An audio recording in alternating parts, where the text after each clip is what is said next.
मेवाड़ के राजघराने की एक कन्या थी, उसका नाम था अजब कुमारी। क्या नाम था? अजब कुमारी। अजब कुमारी अपने राज परिवार के साथ गोवर्धन आई। तब हमारे श्रीनाथ जी गोवर्धन में विराजते थे। तो अजब कुमारी अपने राज परिवार के साथ ब्रज का दर्शन करने के लिए आई। लेकिन जैसे ही वो गोवर्धन गई और गोवर्धन में उसने गिरिराज पर्वत के ऊपर एक भुजा उठी है, दूसरी भुजा कमर पर, नैन नीचे हैं, मधुर सलोने श्याम सुंदर के गिरधर स्वरूप को जब उसने देखा, वो फिर किसी और को देख नहीं पाई।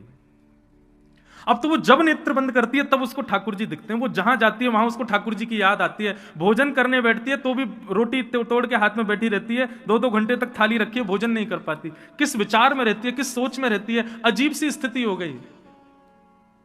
एक वो पद है ना, लगन लगी घन श्याम की जाए, लगन लगी घन श्याम की जाए, लगन लगी घन श्याम।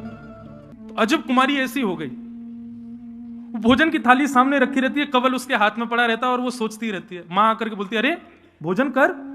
तब उसको याद आता है, एक कवल खाती है, उठ के चली जाती है।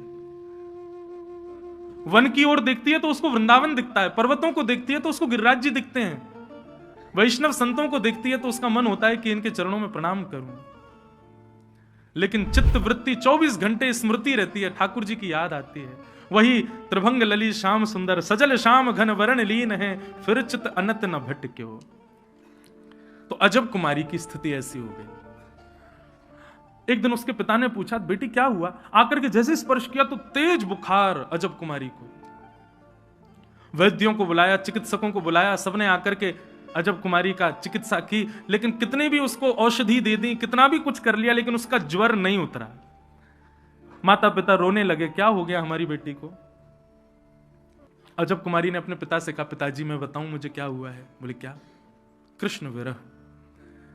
ये जो मुझे रोग हुआ है ये सामान्य औषधियों से दूर नहीं होगा, इसके लिए तो दर्शन रूपी औषधि मुझे देनी पड़ेगी। आप मुझे वृंदावन जाने की अनुमति दे दो। मैं जब नंद नंदन को देख लूंगी तब ये पीड़ा मेरी दूर होगी। पिताजी मेरी तो इच्छा है कि मैं कभी लौट के ना आऊं, सदा के लिए वृंदावन बस जाऊं।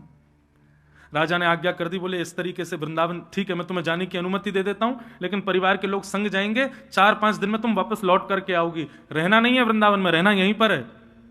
पिता की आज्ञा कैसे टाल सकती।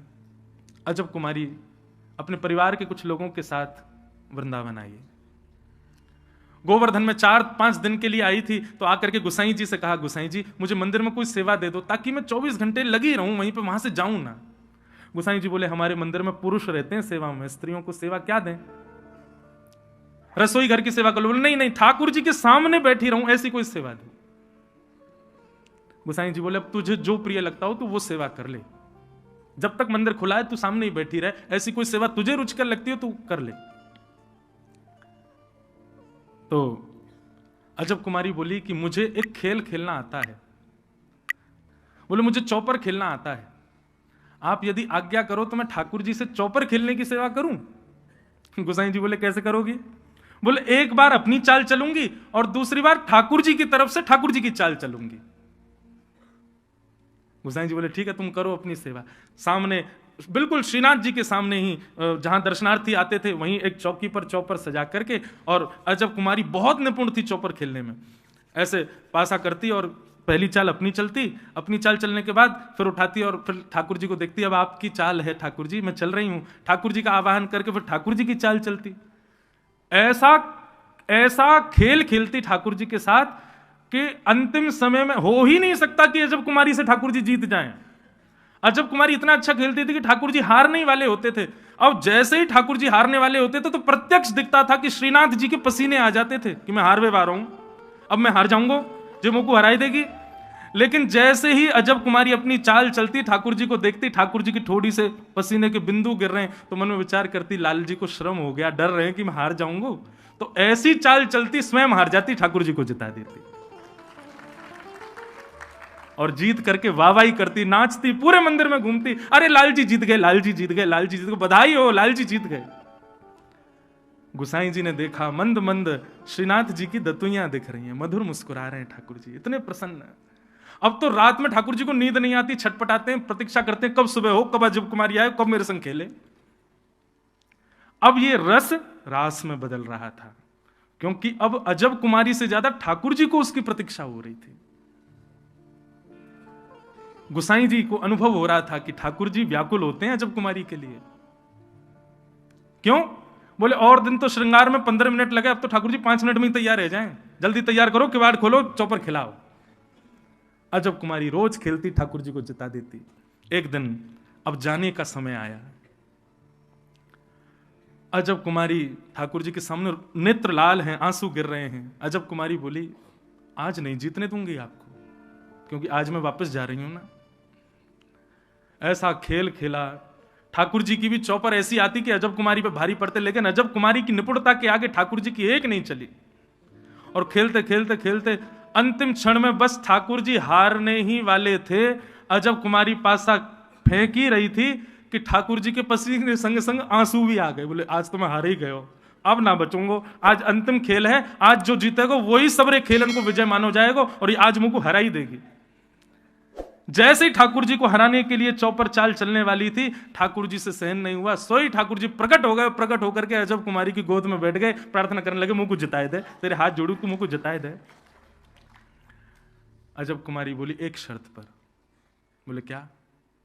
बोले मेरे मन की एक इच्छा आपको पूरी करनी पड़ेगी। बोले क्या? मैं आपके दर्शन के बगैर अब जी नहीं पाऊंगी। अब तो मेरी स्थिति ऐसी है, पिता की आज्ञा पालन करने के लिए मुझे जाना तो पड़ेगा, लेकिन गिरिराज जी की सीमा छोड़ते ही मेरे प्राण निकल जाएंगे।